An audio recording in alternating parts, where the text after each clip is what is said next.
Alhamdulillah, wassalatu wassalamu ala Rasulillah. All praise is due to Allah, and may Allah's peace and blessings be on the last messenger of Allah.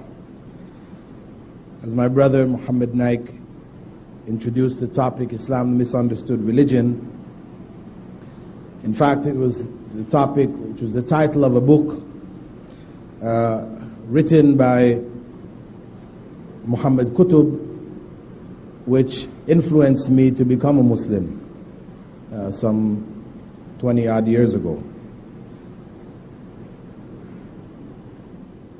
At that time, the book addressed not necessarily the same topics that I will be addressing, but it served the same purpose in terms of clarification of common misunderstandings with regards to Islam,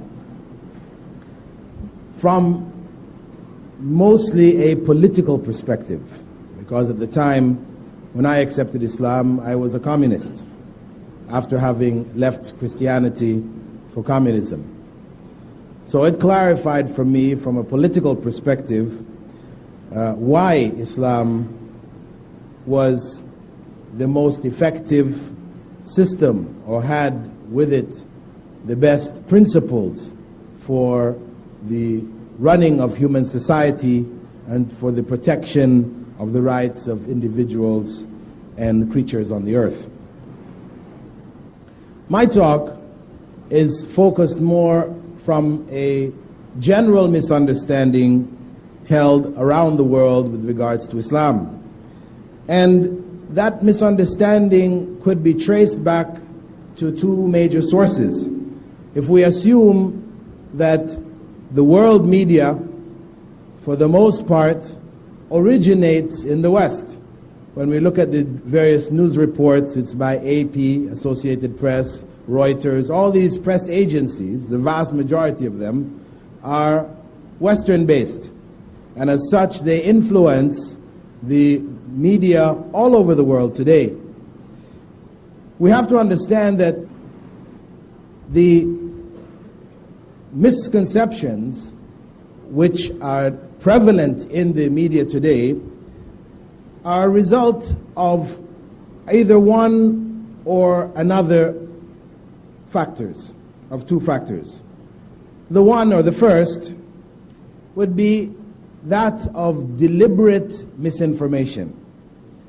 And that is a product of the Crusaders' period in which they encountered Muslims. This is where Christianity in Europe encountered Islam under the heading of the Crusades, where they sought to liberate, as they saw it, the Holy Land from the Muslim infidels.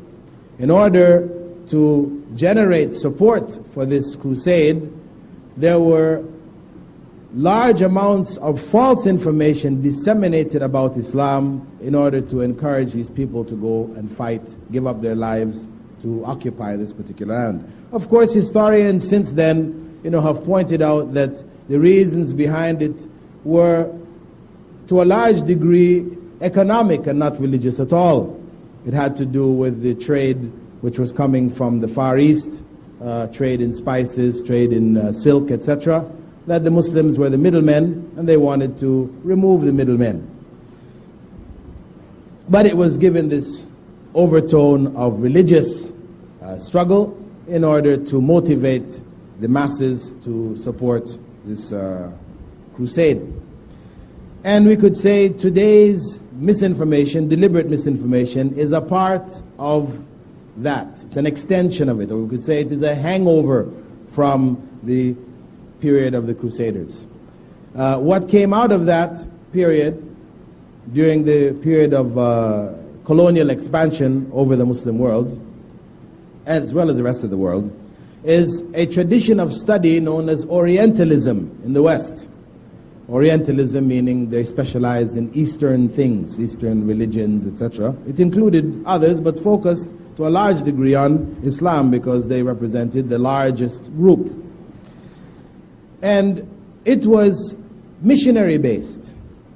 It was there were systems of study set up in order to penetrate the areas under Muslim control, to penetrate these areas psychologically, intellectually.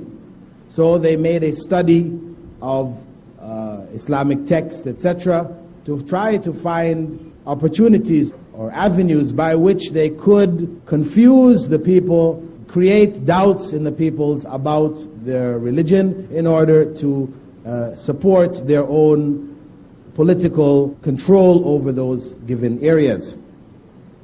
As a result, the Orientalist tradition is filled with many lies, things which are outright lies about Islam. Unfortunately, the approach was not one of discussion and debate, where you sit down and present what your beliefs are, and I will present what my beliefs are, but it was an attack. And as such, unfortunately, that attack was an unscrupulous attack in which they sought to malign Islam in any way, shape, or form possible. So many lies, many things are attributed to Islam, which even the smallest child, if you ask the child, is this a part of Islam? They will tell you, no, it has nothing to do with Islam. Islam doesn't say this. The smallest child can give the correct answer. So we cannot excuse, scholars, PhDs, of Europe, etc., who studied Islamic texts. They learned Arabic to the point where they've understood the Quran, they understood Islamic texts, books of fiqh, etc., that they're going to make fundamental mistakes on certain very basic things which each and every Muslim knows. This represents the deliberate element in misinformation. Now, there is another element of misinformation which I call the inadvertent element. And that is due to misinterpretations, where people observe Muslims doing something, and then they judge it according to their own cultural or social or religious backgrounds. They interpret it from that point of view. Just as a simple interpretation, for example, if Muslims are seen to bow towards the Kaaba in India, for example, then Hindus who bow to their idols will look at this and try to interpret it in the same light. Well, Muslims are bowing to the Kaaba as we bow to our idols, This is not necessarily a thing of worship, but it is a means through which God is worshipped. This is how it is interpreted. So they interpret it in that light.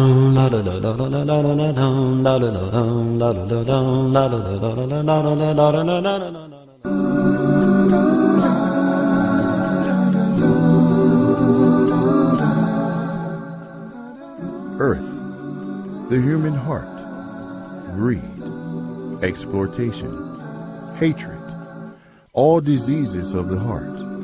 For the cure, join Huda TV every Sunday at 20 GMT for Moments for the Heart.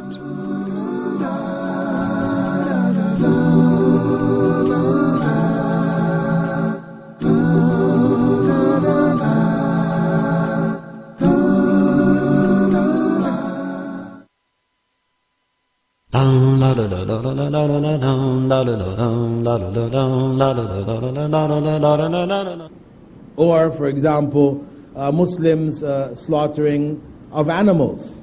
That in Christian tradition, the slaughter was sacrificial for the removal of sin in Christian tradition. So when they look at Muslims slaughtering on Eid al-Adha, they try to interpret it in the same light. That is one legitimate source of misinformation which we cannot blame people for. It is understandable. It's only for us to try, as Muslims, to clarify to them that it is not as they perceive it. The other source is one of a lack of information, where people don't have information about what Muslims are doing, and they form interpretations or form ideas about Muslims and their practice based on a lack of information. The other aspect of inadvertent misinformation is from the practice of Muslims themselves, where Muslims, in their own ignorance of Islamic teachings, then involve themselves in practices which are incorrect, which are recognized internationally as being incorrect, and as such, people of other ethnic backgrounds, religious backgrounds, then judge Islam based on the practice of Muslims. Again, this we cannot blame others, because it is natural for people to judge a religion based on the practice of the people. You know, if it is common practice amongst these people to do this or to do that, then to say this is from the religion is reasonable and logical, though it may not be the case. So, in this area, I mean, we Muslims ourselves are to blame for this portion of misinformation. And the best that we can do is to clarify for them that Islam is not what Muslims do, but what Muslims are supposed to do. And then we clarify to them what in fact are the actual teachings of Islam. Now, what I intend to do this morning is just to look at some of the major areas of misinformation or misinterpretation, misunderstanding with regards to Islam. And I will divide them into three basic areas: one of beliefs, one of religious practices, and the third of social practices. Now, with regards to religious beliefs, the central pillar of Islamic belief is in one God, Allah. And it has been perceived by others that this God is a personal God of Muslims. As when we read in the scriptures about Jehovah of the Jews, he is the personal God of the Jews. From an Islamic perspective, of course, this is not the case. Allah is the God of creation. He is the creator, sustainer of the whole universe, all that exists. And he is the same God who is found in all religions. However, the view of that one God, because the vast majorities of religions in the world do believe in one God, irrespective of what their followers may practice today. If we search back to the origin of their beliefs, or we sift away the intermediaries, we will find a belief in one God, whether you're in South Africa, whether you're in Korea, whether you're in India here, or any other part of the world. The general belief of all peoples is in one God. The difference from an Islamic perspective, not that that one God is the special God of Muslims, but that that one God is unique. Unique. When we speak of the oneness of God, we don't mean oneness in the sense of he is one, this glass of water is one, because this is one glass of water, but there's another glass of water over there. There's no uniqueness in that oneness. When we speak of Allah, God, as being one, we're speaking about a unique oneness, meaning that whatever attributes God has, they are unique to himself. That these attributes are not shared by his creation in their completeness, in their perfection. Human beings love, God loves. Human beings see, God sees. But the seeing of human beings is not as God sees. God's seeing is infinite. The past, the present, the future, what is hidden, what is open, whereas human beings are limited to understanding the present.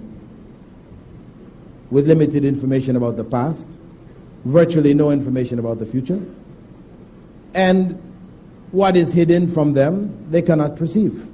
This is human attributes. So from an Islamic perspective, God's attributes are unique. And this is what distinguishes Islam from all of the other religious expressions in the world today. That what is common to all of the other religious expressions is that the attributes of God have been given to His creation in some way, shape, or form. No matter what system you look into, you will find that these attributes have been given either to human beings, where you have God-men or a God-man, or it is to some of the creatures, as may be held in a variety of other religions. Historically, we have found people worshipping either animal figures or imaginary animal figures composed of a variety of animals, maybe with a mixture of human beings, etc., etc. But objects of worship, in general, end up being objects from God's creation. What is usually raised as a question in this regard is one, what then do Muslims visualize? See, since everybody else who's worshiping God visualizes God, they have images, either of human beings, animals, trees, or whatever. They visualize God through these images. What then do Muslims do? And we have to explain to them, to clarify for them, that we do not visualize God.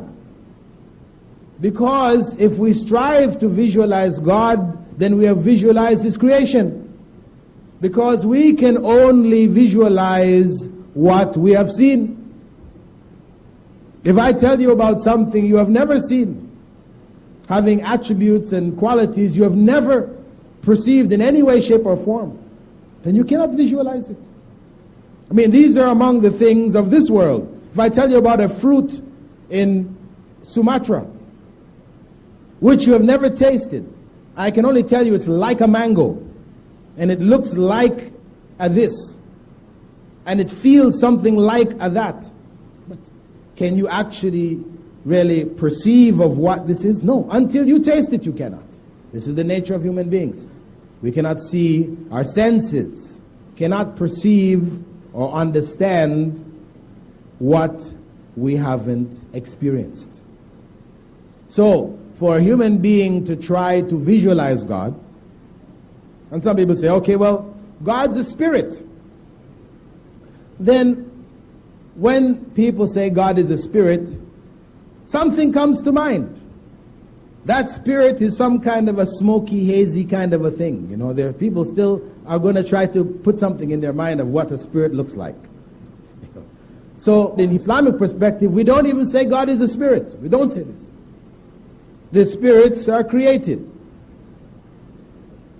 The human spirit is created by God. It's not a part of God in human beings, which again, some people, you know, though they say, yes, God is one, unique and everything else, but there is a piece of God in you and me. You know, that spirit is a part of God.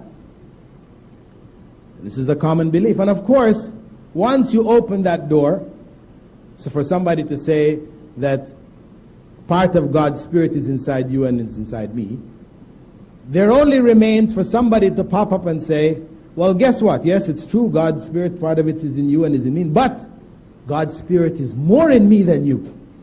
Therefore, you should direct your worship towards me, because God's spirit is concentrated in me. You know, you have this kind of philosophies evolving, which encourage people towards the worship of human beings. Whereas, from the Islamic perspective, as I said, no, God is unique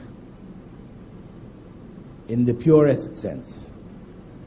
He does not have the attributes of human beings. When He is worshipped by way of His attributes, by our knowledge of His attributes. We worship Him knowing that He is the most merciful. We worship Him knowing that He knows whatever we think, whatever we have done.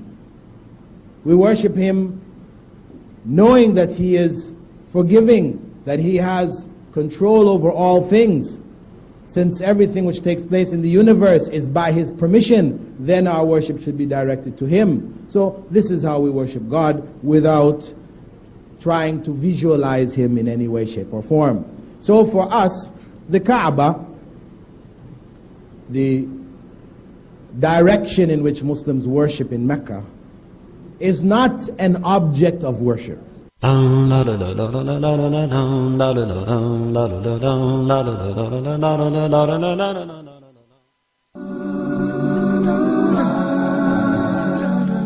true life of the Muslim starts at death. If you wish to enhance your knowledge of the Islamic perspective on the hereafter, this life doesn't go on forever, but we do so little to prepare for it because most of us don't know what happens after this life ends. If you want to be amongst those who know, then join us every Saturday at 1930 GMT for the inevitable journey.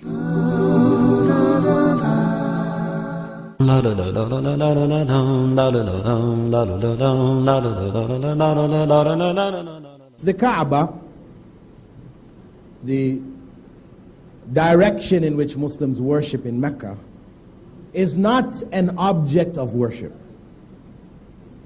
And it is not an intermediary through which we worship God. Because it is possible to go to Mecca and worship inside of the Kaaba. And nobody who has an idol who he worships to will climb inside of his idol and start worshiping. Because if he does, then he's no longer worshiping his idol. He's somewhere else. He's going outside of the idol. So his worship, those who are involved in worship through idols, they will always have to have that idol visualized in front of them. They work through the idol, either in a picture or in the form of a statue or a human being or whatever. But nobody, it would be considered sacrilegious to go inside of the idol to worship.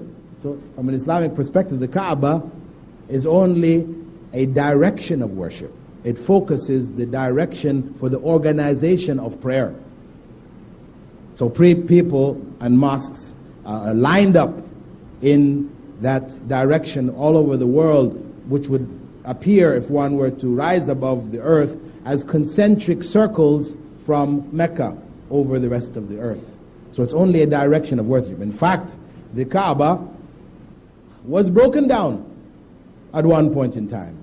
And the Prophet, may God's peace and blessing be upon him, informed us that in the future, it will be broken down again. As one of the signs of the last day, an individual will come, an Ethiopian will come, and he will smash it. It will be broken down. But worship will not cease. Worship will not cease. We do not have to have a picture of the Kaaba to worship. So it is only for the organization of worship and not an object of worship or an intermediary through which we worship. The other point concerning God in Islam, Allah, is that the term Allah, we do not necessarily hold to be the name of God in the sense that all other names are illegitimate. Allah is an Arabic term. So the Semitic languages, the ancient among them, whether it's Aramaic or Syriac or Amharic, etc., these ancient Semitic languages all refer to God as Allah. But if one finds, as I found when I visited Korea some years back, that the name which the Koreans had for God, Hanonim, which was the name they used before Christianity came there and before even Buddhism arrived there. It referred to God with attributes very similar to the attributes as God is described in Islam. then we would have to say that obviously the prophet who would have been sent there, because from Islamic beliefs, prophets were sent to all nations and tribes, that the prophet communicating the teachings of Islam to those people would have communicated it in their own language. As Allah said in the Quran that He only sent prophets speaking the language of the people, because the duty of the prophet is to convey. So that quite conceivably is a legitimate name for God. The only thing that we reject is where these names contain other meanings. Those other meanings we reject. But the pure meaning of God being the creator, sustainer of the universe, who is unique in His attributes, this is God, Allah, in whatever language you express it. The other point of misconception, and this arises amongst Christians with regards to Muslims, because of that historic struggle known as the Crusades, is that Muslims reject Jesus. And of course, when one goes to the Quran, the basic scripture of Islam, one finds otherwise. In fact, Jesus' name is mentioned more often in the Quran than Muhammad's. May God's peace and blessings be on both of them.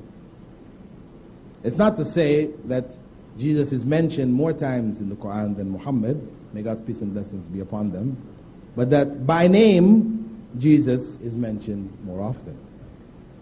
In fact, we even have a chapter of the Quran named Maryam, Mary, the mother of Jesus. So, it is not true that Muslims reject Jesus, but they reject the concept of Jesus being God. This is what is rejected. The concept of Jesus being God or the Son of God.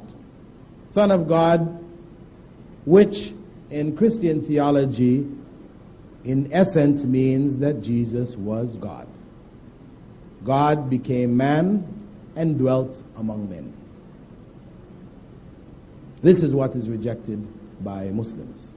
But the virgin birth of Jesus, which today many Christian theologians amongst the Protestants are rejecting. You have many today who question and reject even Jesus' virgin birth.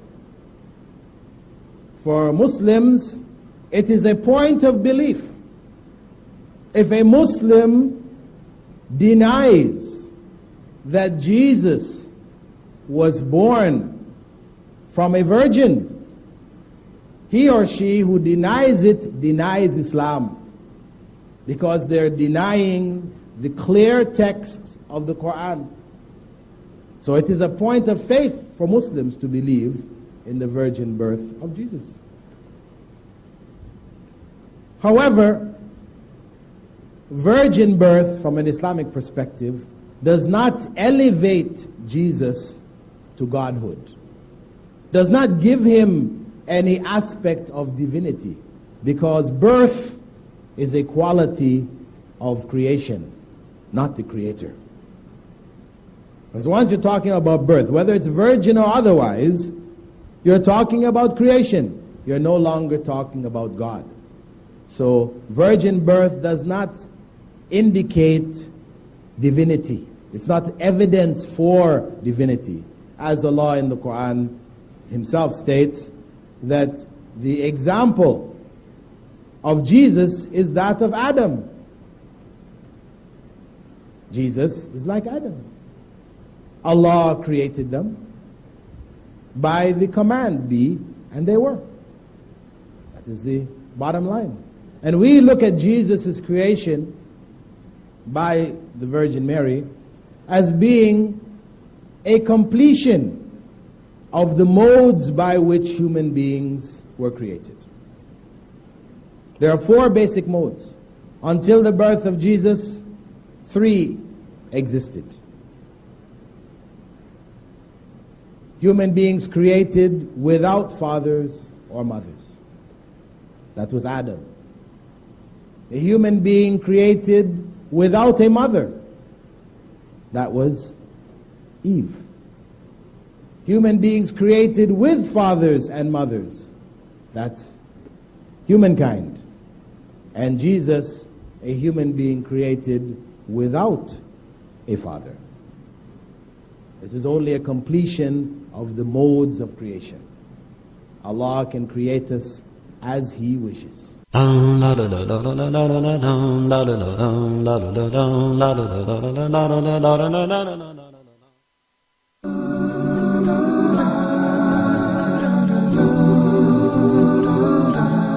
According to the Quran, we live in a universe that worships Allah.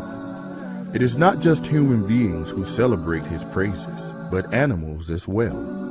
Join us every Wednesday at 20 GMT for your show, Even Animals Glorified.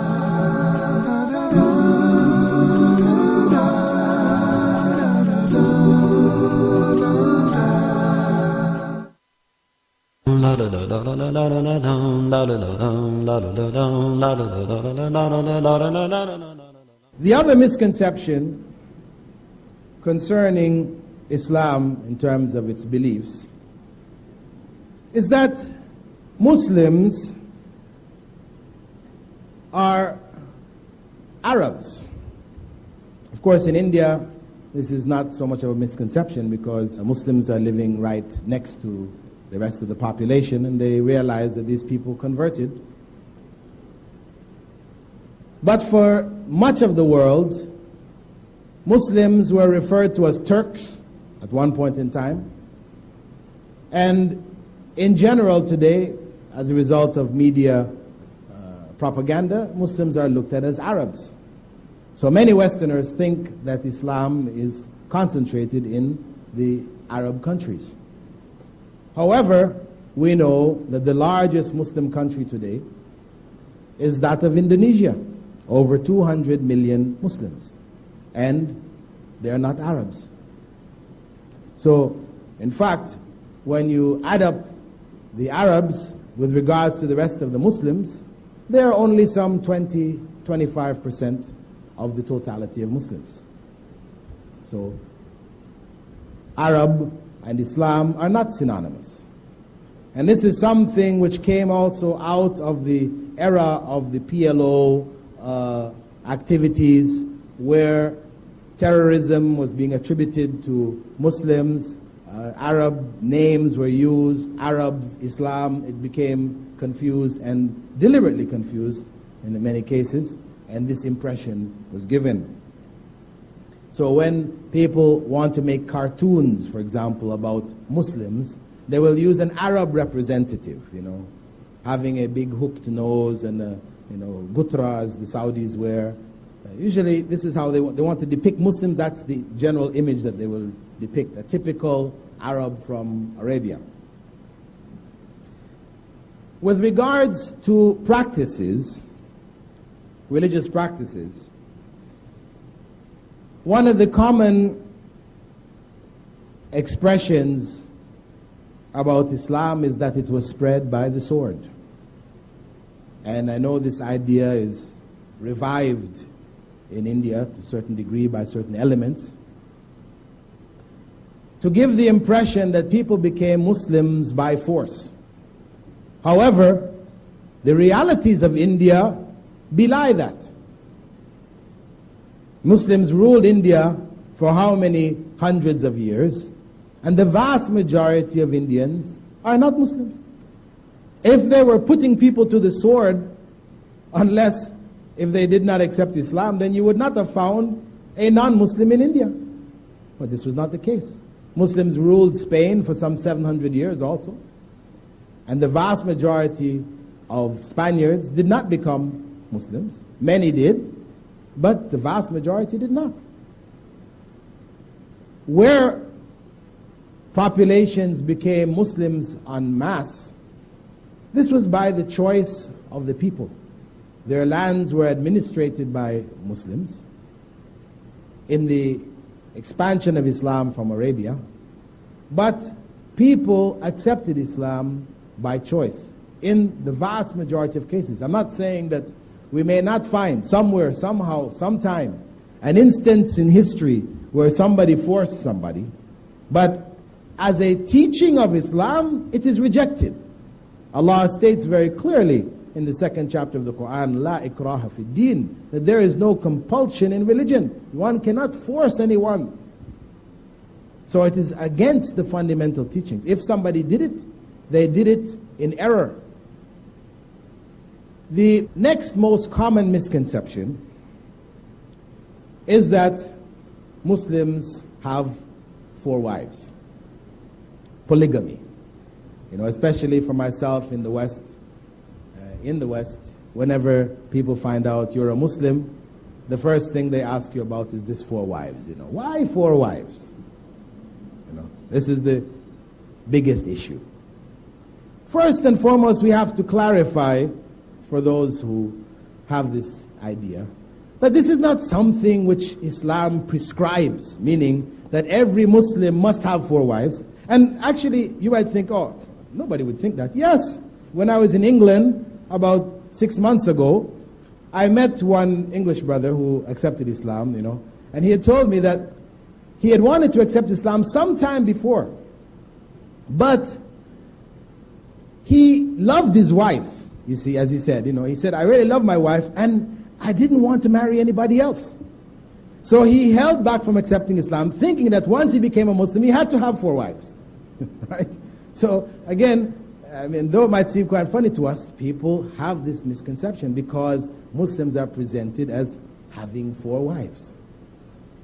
Now, what we have to point out for people is that having more than one wife is something which Islam did not invent. Islam did not bring polygamy onto the world scene when it did not exist before. Polygamy is a part of the history of mankind. You cannot find a corner of the earth in which the people have not practiced polygamy. And when I say polygamy, actually, the correct term is really polygyny. Because polygamy means having one wife, more than one wife, or more than one husband, right? And really, from an Islamic perspective, it's only having more than one wife. Having more than one husband is called polyandry. And this is something which rarely happened in the history of human beings. The vast majority of cases, 99.99%, wherever you go on the face of the earth, people have been practicing polygamy. Even in the societies, I mean, the basis of Western civilization is Greece and Rome, Greco-Roman culture. And in Greece and Rome, the law was monogamy. It's true, that was the law.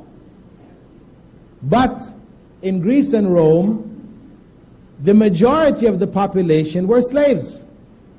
The majority of the population were slaves. And the slave master had free access to any of the slave women he wanted. So though he was officially married to one, he was practicing polygamy. So even the so-called monogamy in the so-called monogamous societies, it didn't exist in the past. And it doesn't exist today in the present. In the West, which promotes itself as the upholders of monogamy, what we find in surveys taken in America is that well over 65% of American males have had sexual relations outside of marriage. Married people we're talking about. So what we find is that the majority are practicing polygamy. But it's called extramarital relations. They have another name for it, right?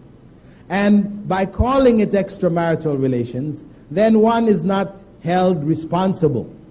You see, what happens is that women, especially the feminists, the feminist element, they look at polygamy as being the worst thing that could ever happen to women. And so they lead the frontal attack on Islam with this issue of polygamy. Polygamy is the oppression of women. But really, it is monogamy that is the oppression of women. Because monogamy is not in force anywhere. And men make the laws. This is reality. Human society, men have made the laws. We have had a few women pop up here and there. Cleopatra, Indira Gandhi, others around the world, popping up for minutes. But who really ran the show? The men behind them. And men have made the laws. So this monogamy, which is instituted legally by males, is not to the advantage of females. Females think it is, but in fact it is not. Because what it does is it legitimizes polygamy unrestricted and without responsibility. Because a man, in the West, for example, in America or in England, a man may have one wife and 10 mistresses. This is legal. It's not a crime. A wife and 10 mistresses. He has no responsibility to these mistresses, to look after them, to maintain them, all these other things. He doesn't. So he's free to have them at his leisure. It is only pleasure. There's no responsibility involved. So it is in his favor that he is not allowed to have more than one wife. Because that way the other women cannot demand of him anything. Because they're not his wife. Whereas Islam recognizes the nature of human beings. And that is to deal with the way in which Allah has created human society.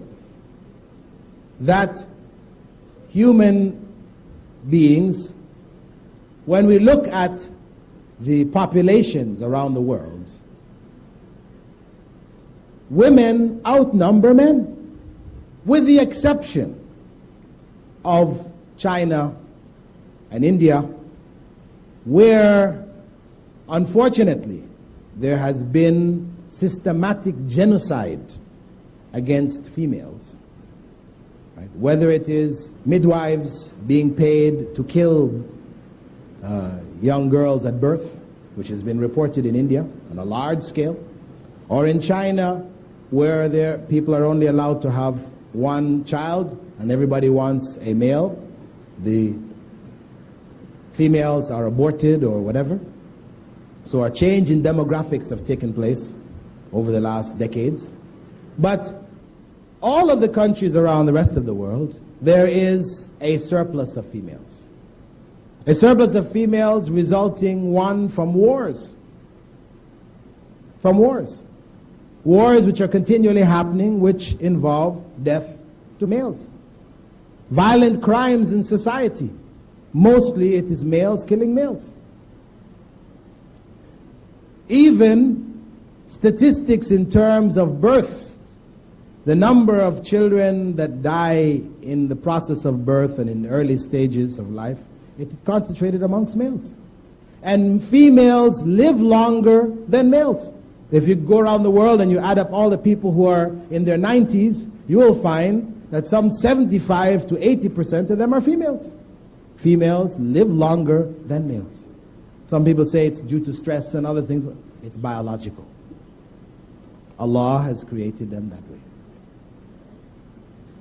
So Islam provided a means by which the surplus females in the vast majority of the society could be reintegrated in the society through legitimate marriage. Because females, as for the most part, have a desire to have relations with males. This is created in them, as it's created in males to have relationship with females. So either they're going to fulfill it legitimately, or it's going to be fulfilled illegitimately. This is why after World War II, when a huge portion of the male population in Germany was destroyed, German parliamentarians debated introducing polygamy. Unfortunately, the church was against it, strongly opposed to it. So it was never instituted. And what is the result? In Germany today, prostitution is legal. It is a legal profession. People are provided with work cards and medical benefits, everything. It is considered a profession like any other profession, prostitution. Something which is despised over the majority of the world, looked at as being something evil. But there it has become legal.